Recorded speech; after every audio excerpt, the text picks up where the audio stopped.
이번에는 이제 과세표준 갑니다. 여러분 재산세 과세표준은 어떤 거 가지고 계산할 거냐? 결론부터 얘기하면은요. 취득세는 어때요? 거래세죠.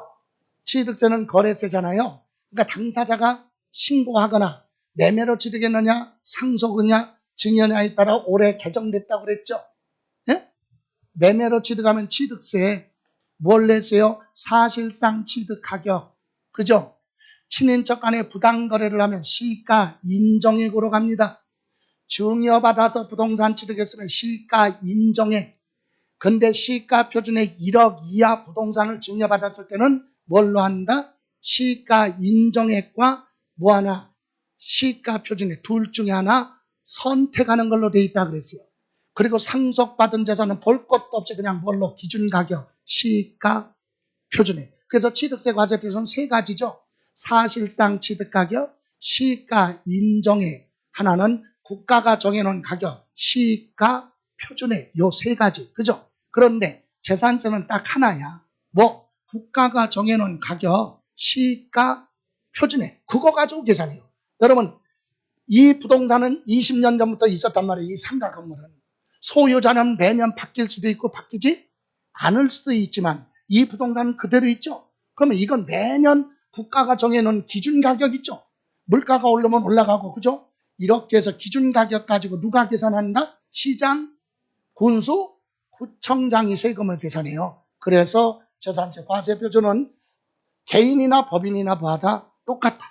개인이 소유하고 있거나 법인이 소유하고 있거나 똑같이 계산하는 거예요. 그러면 재산세 과세표준은 자, 재산세 과세 대상 5가지가 있어요. 토지, 건축물, 주택, 선박, 항공기. 그죠? 이 5가지인데 부동산 하면 첫 번째 토지, 건축물, 그 다음에 뭐? 주택. 이거 부동산이죠. 이 부동산은 매년 과세 기준을 하면 언제? 6월 1일 현재 뭐? 시가 표준액. 자, 여기서 용어가 나왔어요. 시가 표준액. 취득세에서도 시가 표준액 용어가 나오고 등록면허세 공부할 때도 시가 표준액이라는 게 나오고 지금 재산세 공부할 때도 시가 표준액이 나오죠. 근데 자꾸 봐야 돼. 시가 표준액이 뭐냐? 지방세를 계산하기 위해서 물건마다 정해놓은 기준가격이죠. 기준가격이니까 선박이나 항공제에 대해서는 부동산이 아니니까 시험에서 안 물어본다고 그랬어요. 그럼 우리는 부동산에 대한 것만 알고 있으면 되거든요. 그래서 부동산에 대한 거 여기 요 시가 표준액은 밑으로 와서 이겁니다. 토지는 뭐라고? 개별 공시지가. 토지 필지마다 정해놓은 가격 매년 5월 말에 결정을 해서 6월 1일 고시가 됩니다. 그리고 주택은 단독주택은 개별주택 가격, 아파트 연립 다세대 이거는 공동주택 가격. 이거의 특징은 주택은 건물하고 뭐하고 토지가 합친 금액이야. 그러면 나머지 상가 같은 건 토지 따로, 건축물 따로, 주택은 토지 건물 합쳐서 개별주택 가격, 공동주택 가격, 단독주택은 개별주택 가격, 아파트 등은 공동주택 가격. 매년 가격이 달라지겠죠. 예. 그리고 주택을 제외한 일반 상가 건물 같은 거 있죠. 건축물은 매년 1회 이상 지방자치단체장이 그래도 되고 시장, 군수, 구청장이 결정한 가격 계산해서 고시를 합니다. 이런 가격인데 우리 건축물에 대해서는 1회서부터 33회 시험 볼 때까지 32회에서 한 줄로 딱 한 번 물어봤어. 한 줄로. 그러니까 이거는 기억할 필요 없어도 부동산 하면 토지하고 버는 주택은 알고 있어야 된다.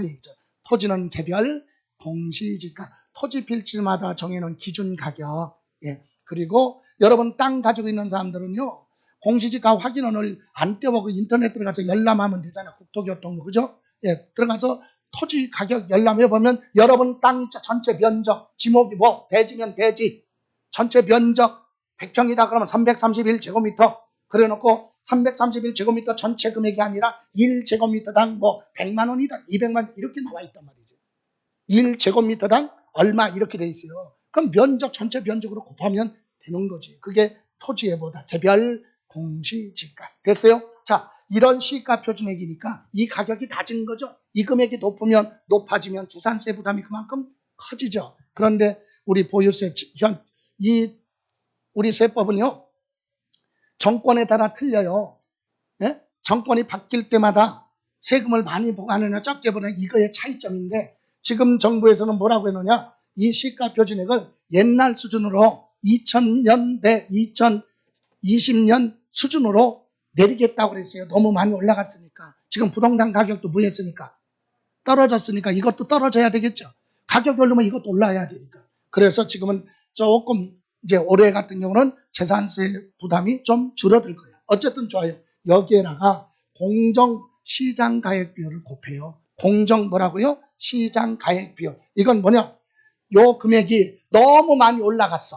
그럼 재산세가 너무 부담이 크죠? 그럼 시장 군수 구청장은 욕먹을 거 아니야. 그래서 요때 비율을 어떻게 좀 낮춰.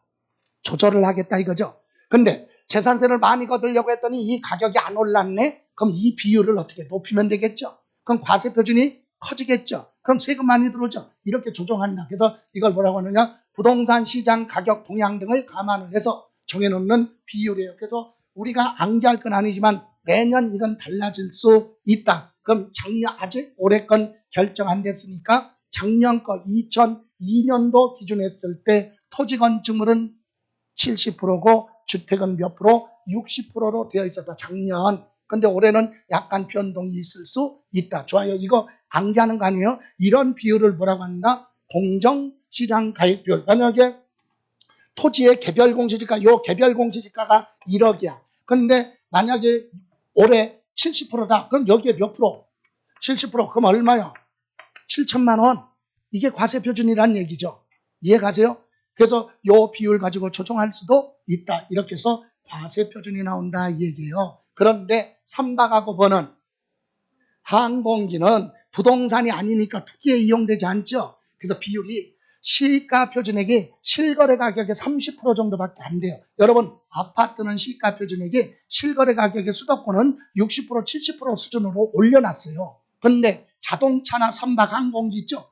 이런 거는 실거래 가격의 35% 정도밖에 안 돼. 다시 말하면 여러분 자동차 회사에서 새 차 1억 주고 샀어. 예를 들어 얼마요? 1억 주고 실거래 가격 주고 취득했죠. 그 보험에 가입하거나 그러려면 시가 표준액이 한 3,500만 원에서 4천만 원 정도로 낮춰져 있어요. 좋아요. 그래서 결론은 뭐냐? 두 번째, 선박하고 번은 항공기는 시가 표준 자체가 너무 무하니까 낮으니까 공정시장 가액비율을 적용하지 않는다. 그냥 비율 곱하는 거 없어. 그냥 그 금액 그대로 하겠다. 부동산은 어때요? 이 시가 표준이 많이 올라갔으니까 조절을 해야 되겠죠. 근데 이거는 이 자체가 너무 적어. 낮아 가격이. 그래서 공정시장 가액비율이 없다 얘기예요. 이해가세요? 그래서 우리는 이걸 물어보지는 않을 거예요. 공부는 했지만 물어볼 때는 부동산. 그죠? 부동산은 항상 시가 표준액의 공정시장 가액비율을 곱해서 나온 게 과세 표준이다 이 얘기입니다. 여기까지 됐습니까? 예, 잠시만 쉬었다 합니다.